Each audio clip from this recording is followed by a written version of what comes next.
The countdown is on, but you're not alone. This is Countdown to College, your weekly guide from Education Quest Foundation, here to help you plan, apply, and pay for college one step at a time. I'm your host, Gage, and today on the podcast with me is Alex Jurgens, a scholarship and grant specialist here at Education Quest. Hi, Alex. Thank you for joining us. Hi, Gage. I'm excited to be here. Now, today's episode is all about scholarships, which is Alex's bread and butter. So, we'll talk about why they matter, how to find them, and what it takes to submit a winning application. So, Alex, just to kick us off, why are scholarships such an important way to pay for college, especially in, today's world of rising costs? Yeah, scholarships is very commonly known as free money, but really, scholarships are funds that you receive that you do not have to pay back. And the nice thing is that there are multiple types of scholarships available to students. Now, college can be expensive. It was when I went to school, and it currently is now. So, scholarships are a great resource to cut down the cost. So rather than you having to pay out of pocket or having to take out multiple loans, scholarships are a way to help alleviate some of those expenses that come from college expenses. Now, I know this episode will be coming out in November, and we just had Apply to College month, and now we Yeah. kind of consider this, scholarship season. So, what kind of makes this time of year so significant for students to look for scholarships? Yeah, this is definitely a big time for scholarships. And the reason why is that most scholarships are now open or are about to be open. And scholarships are available all year round for students, but this is really the time of year when the most opportunities are going to be available. So if you are that student that has been prepping for this time of year, now is a time where you get to be actively working on applications. So this is a time where you really want to sit down and take this process seriously because this is when the most scholarship opportunities will be available for you. Yeah, I was just talking to our senior college planning specialist, Jackie, about kind of timelines and stuff. Because, you apply to college, you fill out the FAFSA, which if you haven't filled out the FAFSA yet, please fill out the Yeah, FAFSA. And then agree. now you kind of get into the scholarship season of it all. So, Yep, it's that time of year. So now you have this step. So this is the step that you're going to take, that you're going to cross off your list of things to do. yeah. So where should, talking about searching for scholarships, where should students really start their search? I feel like it's kind of overwhelming for, Mhm. especially first-time college goers. Are there any go-to resources, both local and national, that you would recommend? Yeah, like you said, first of all, the process of searching for scholarships is daunting. It's like, where do I even start? The first recommendation that Education Quest recommends is your school counselor. So your school counselor is going to have the different avenues of how they're going to provide you with scholarships.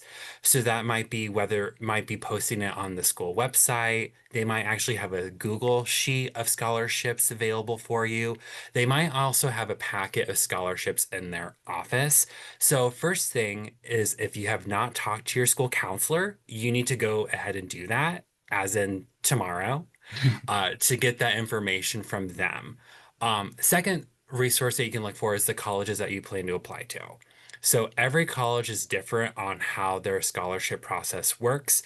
So if you're currently talking to those admission representatives, you want to ask them about first, how do you apply for scholarships? So some scholarships might come from your college admissions application.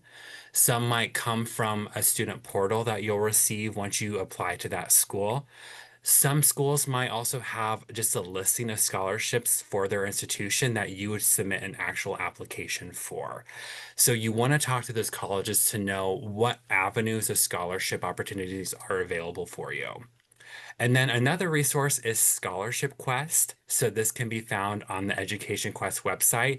And this is your resource for Nebraska-based scholarships. So in order to have access to Scholarship Quest, you do need to create a profile on the Education Quest website. Additionally, on our website, we do have a list of national scholarship websites that you can look through that we recommend recommend that students look through as well. And finally, you want to talk with your family and friends and maybe some organizations or things outside of the home that you're involved with. So if you and your family work, if you're involved in church, or if you do community service, ask those entities if there's any scholarship opportunities that they may have that you don't know about. Yeah, and I should mention our Scholarship Quest tool is free. This is an Education Yes. Quest podcast, so definitely, Mm. bias here, but it's a great No. resource. It's free. It's what I used when I was searching for scholarships in high school, so give it a try. We'll talk about Mhm. it later, how, even the smallest amounts can add up, but Yeah. we'll dig into that. Yeah. So, when a student actually sits down to start their scholarship application, and I know it can vary, scholarship to Mhm. scholarship, but what are kind of the most common elements that a student can expect to see? Yeah. So the big thing, of course, is going to be the application itself. So this is going to contain asking for contact information, any academic progress that you've made over your high school career, any college information, so colleges that you are applying to or the college you plan to attend, and any career pathways or majors that you plan to have while you're in college. That's the most common thing that you're going to see on the application. And then it's also common to see an essay and or personal statement. So essays can depend on the scholarship program. So whether you're going to answer a really broad question or the question might be very specific to the scholarship itself. If you are asked to write a personal statement, think of it as like a cover letter. So it's really just a way for a review committee to get to know you. So who are you in school? What are qualities that you possess? But really, what are your college goals? What are your career goals? So it's just a broad way for them to get to know you better. Another common part of the application is a letter of recommendation. So this, we'll talk about this a little bit, I know, but this is a very important part of the application. Also, a lot of scholarships do ask for FAFSA or financial aid information. So again, another reason why you should apply for the FAFSA is that a lot of scholarships do want those results on your application. And then finally, some scholarships want to know about extracurriculars that you're involved in. So they might ask for an activities resume, which luckily we have on the Education Quest website. So another great resource that you might need. But some scholarships might just want you to put down what extracurriculars you're involved in, the year, and any explanation of what they are. So I'd say generally talking with providers, these are the common things that come up. But again, every scholarship is different, and some might be more specific on what information they need from the applicants. Yeah, I do want to dig in a little bit more to scholarship essays because I know that's a thing Mhm. that can kind of scare students away sometimes. Just because, first of all, it's writing. Second of all, it's writing Yeah. about yourself, which can be pretty kind of hard for some people. So, what advice do you have for students who are trying to share their stories in a meaningful way? Yeah. My answer's gonna sound really cliche. And I'm saying this though from the perspective of a review committee member and working with review committee members, what they say. But be yourself. They genuinely want to get to know you. So really write from your own life perspective because that's what's going to get you farther in creating a meaningful essay. Review committee members are also smart. So if you feel that you can just use AI to write your essays, they can catch that really quickly. And I have been in discussions with review committee members that have said, this essay feels very canned. It feels very AI. So I didn't score very high.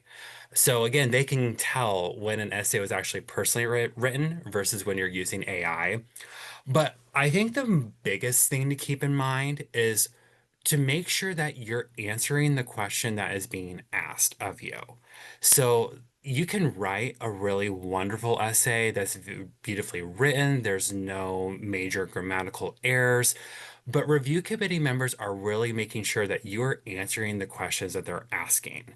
And that I have seen some essays have actually been reduced in points because the student was not actually answering the question.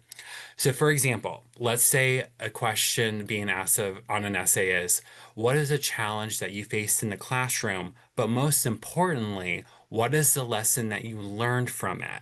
So, thinking about that question, yes, you want to talk about the challenge, but you want to spend most of that essay talking about the lesson that you learned. So, making sure that you're looking at the language. If you're not quite clear, talk with a teacher, talk with a counselor, making sure that you're aware of what you need to be answering. Because again, review committee members are looking for that. And I have seen some applicants that have submitted a wonderful essay, but the review committee said I had to reduce points because it didn't answer the question that was being asked of them. Yeah, I feel like that's a good skill to bring just into life too, is please read instructions carefully. Yeah, exactly. Yeah. Now, talking about another portion of, common things people see on applications, which are letters of recommendation, um, how important are they in relation to like an entire application, and what makes one really stand out? And do you have any advice for getting good letters? Yep, they are very important. When they are asked, like it is a very important part of the application. Um, and so and the reason why they're important is that letters of recommendation are another way for a review committee to get to know the student.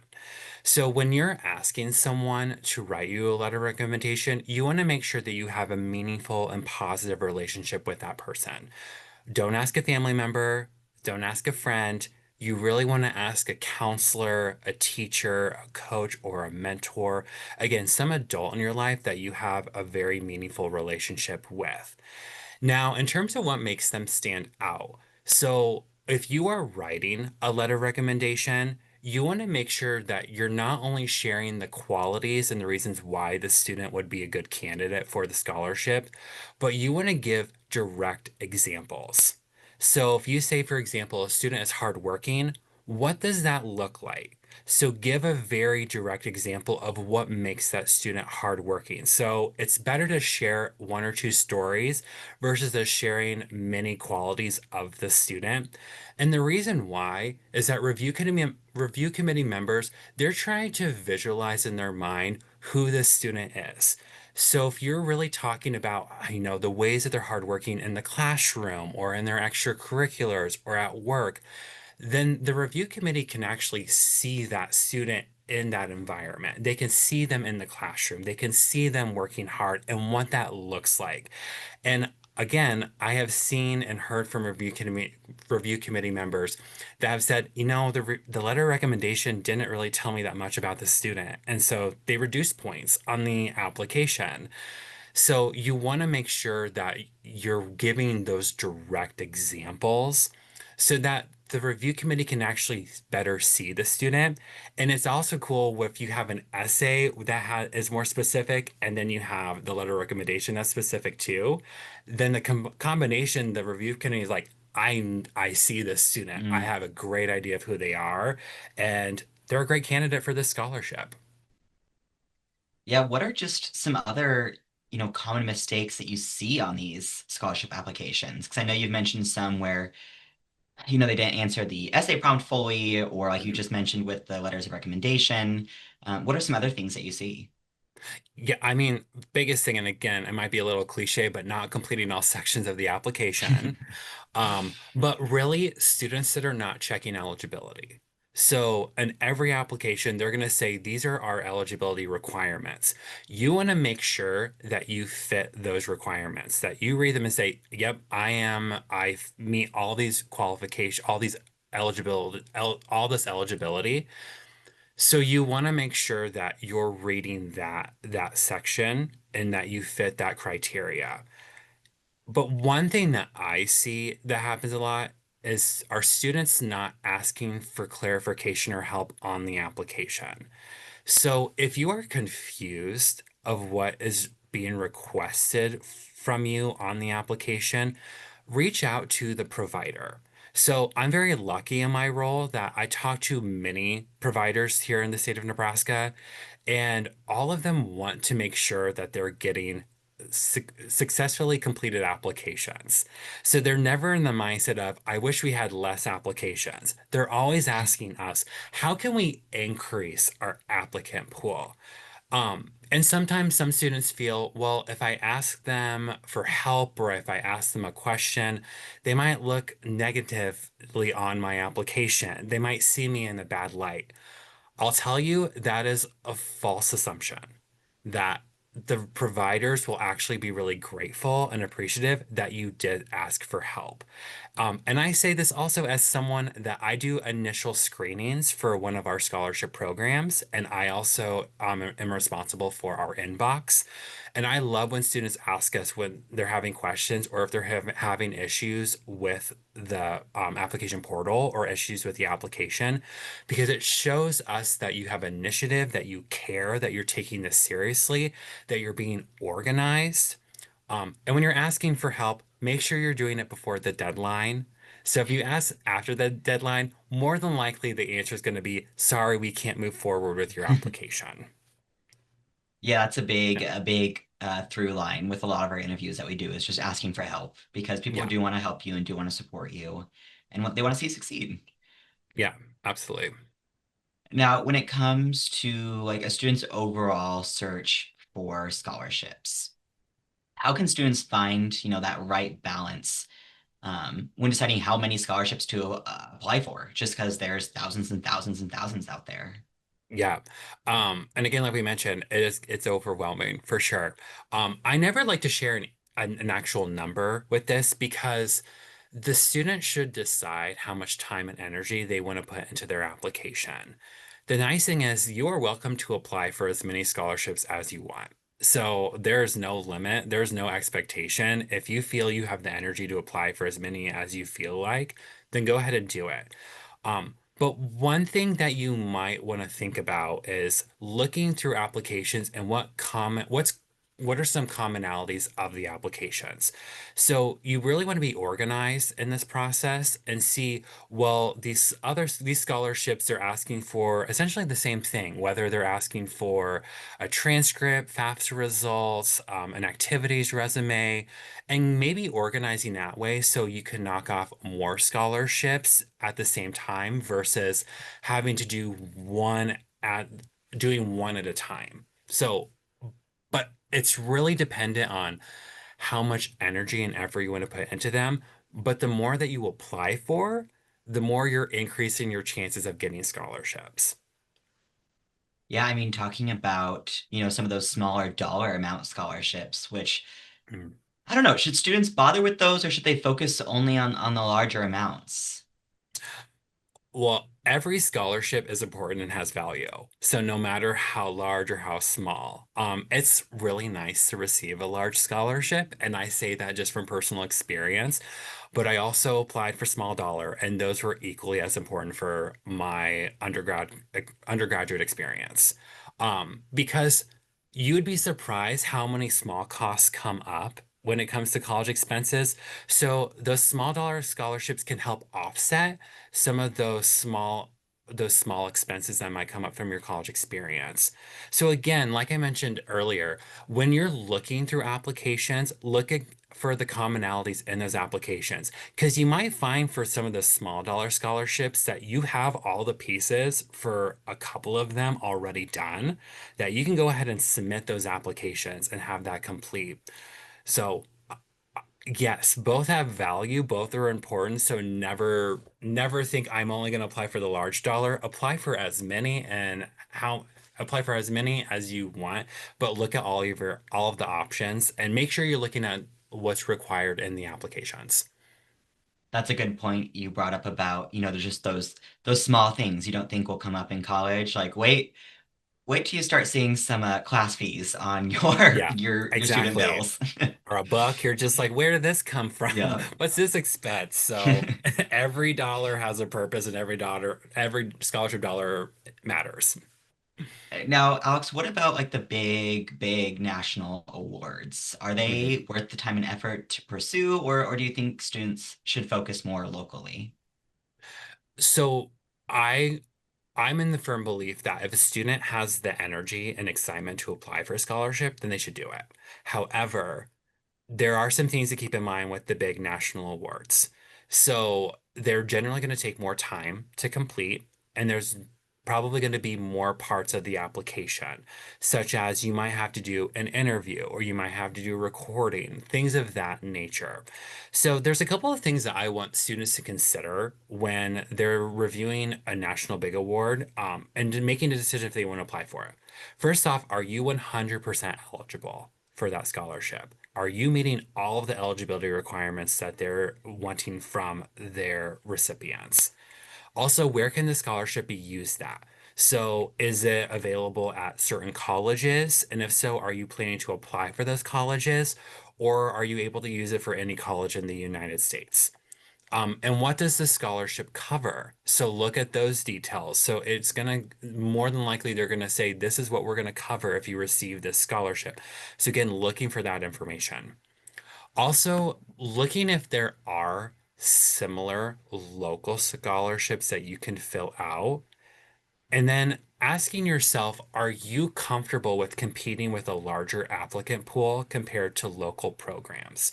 So, if these big national awards, you're going to be competing against thousands and thousands of students versus maybe a couple hundred or a dozen or a couple dozen.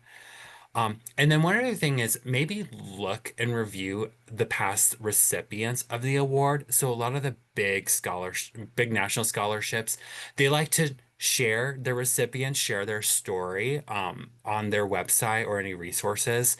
So look at those recipient stories and think, well, maybe my story is similar. Maybe I see a commonality from this recipient. Maybe my experiences are just like this person, or I can see myself like this person as well. That might be a good feel if you'd be a good candidate for this program. But I want to make sure that students are looking at all their options. So if you plan to stay here in the state of Nebraska, maybe ask the colleges about any financial assistance available and then compare those opportunities. So in Nebraska, our Nebraska colleges have some incredible scholarships. And some of them can be comparable to the big national scholarship awards. So I would always tell students, look at your options, look at the energy and time that you want to take.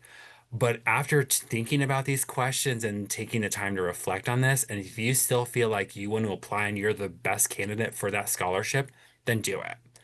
But if you feel, you know what, I don't know if I want to spend that time and energy, like maybe there's some better resources, in my home state. Take the time to look, because like I mentioned, we have a lot of resources that you can look through that can help you make that decision. These are some great tips. I kind of wish I had thought of some of this back when I was in high school. I did too, and I was also applying for scholarships, but with experience, we learn. So the lessons come through experience, right? All right, Alex, I have just one final question for you. Okay. If you could give just, one final big piece of advice to students heading into scholarship season, what would it be? Um, so something that I heard from my school counselor when I was applying for scholarships was finish the application. And that sounds, again, I've said cliche 3 times. I'm going to say it again. Um, but why she told me that and what I learned from that now, being in my working career, is that you gain much more life experience from submitting an application than not applying at all. And it is very common to feel doubtful of, am I even going to get a scholarship? Is this even worth my time and energy? Should I even put myself out there? When you don't apply, you know the answer. It's a no. You're not going to receive that scholarship. But when you submit and finish the application, you're opening up a door where an unexpected opportunity might come to you. And even if you don't receive it, or you are going to learn so many lessons that are going to help you not only in college, but also in your professional career. So finishing the application is so critical to helping provide opportunities for you, but you're going to gain more through that experience. And even though you might face some disappointment, the lessons that you're going to learn are going to help you significantly than if you just didn't submit an application at all. There's a quote, and it's very overused, but you miss 100% of the shots you don't take. I mean, Yeah. very cliche, but Yeah. exactly what it says. Like you said, you just never know. So you might as well put yourself out there. Yeah, exactly. Okay, well, I think that wraps us up. Thank you again, Alex, for joining us.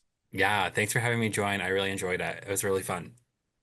And to our audience, if you ever need help with anything college related, you can contact an Education Quest office near you for free help.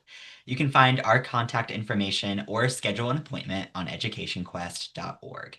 While you are there, make sure you sign up for the weekly Countdown to College email that's filled with a bunch of college tips and tricks, deadline reminders, all of that sort of good stuff. And finally, just help us get this message out to as many students and families as possible by subscribing to this podcast on your favorite platform and hitting the like button on this episode. Thank you for watching and listening, and we will see you next week.